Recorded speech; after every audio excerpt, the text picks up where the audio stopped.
ಆವತ್ತಿನ ಕಾಲಕ್ಕೆ ಆಯಾ ಇಸ್ವಿಗೆ ಯಾವ ದೇಶ ಇದೆ, ಚಂದ್ರ ದೇಶ ಇದೆಯೋ, ಮಂಗಳ ದೇಶ ಇದೆಯೋ, ಬುಧನ ದೇಶ ಇದೆಯೋ, ಅದು ಆನ್ ರೋಡ್. ಮತ್ತು ಅಂತರ್ಗತ ದೇಶಗಳಿವೆ. ಬಹಳ ಸೂಕ್ಷ್ಮವಾಗಿ ಅಧ್ಯಯನ ಮಾಡ್ತಾ ಹೋದರೆ ಬರೀ ಅಷ್ಟಕ್ಕೆ ಇದು ಮಾಡಲಿಕ್ಕಾಗೋದಿಲ್ಲ. ಕೆಲವು ಜ್ಯೋತಿಷ್ಕರು ಕೇವಲ ರಾಶಿ ಕುಂಡಲಿಯನ್ನು ಮಾತ್ರ ವಿಮರ್ಶೆ ಮಾಡ್ತಾರೆ. ಶೇಷಾದ್ರಿ ಅಯ್ಯರವರು ಭಾವಕುಂಡಲಿಯನ್ನು ಪ್ರಧಾನವಾಗಿ ಇಟ್ಕೊಳ್ಳಿ ಅಂತ ಹೇಳ್ತಾರೆ. ಯಾಕೆಂದರೆ ಚಂದ್ರನ ಸಂಚಾರ ಬಹುಮುಖ್ಯವಾಗಿರ್ತಕ್ಕಂಥದ್ದು. ನಾವು ಲಗ್ನದಿಂದ ಎಲ್ಲೇ ಏನೇ ಲೆಕ್ಕ ಹಾಕ್ಕೊಂಡು ಹೋದರೂ 7.5 ಶನಿ ಬಂದಿದ್ದು ಕಾಣೋದು ಯಾವುದರಿಂದ? ನಿಮ್ಮ ಚಂದ್ರನ ಸಂಚಾರದಿಂದ. ಇದೆಲ್ಲ ಚಂದ್ರನ ಭಾವವನ್ನು ಇಟ್ಕೊಂಡು, ಭಾವಕುಂಡಲಿನ ಇಟ್ಕೊಂಡು ನಾವು ವಿಮರ್ಶೆ ಮಾಡಿದಾಗ ಮತ್ತಷ್ಟು ಒಳ್ಳೆಯ ಪರಿಹಾರಗಳನ್ನು ನಾವು ಕೊಡಬಹುದು.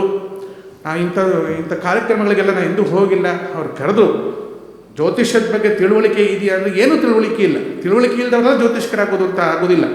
ಆ ತಿಳುವಳಿಕೆ ತಿಳಿಸ್ತಾ ಇರ್ತದೆ ಆ ಜ್ಯೋತಿಷ್ಯ. ಅಂತ ಜ್ಯೋತಿಷ್ಯದ ಒಂದು ಕಾರ್ಯಕ್ರಮ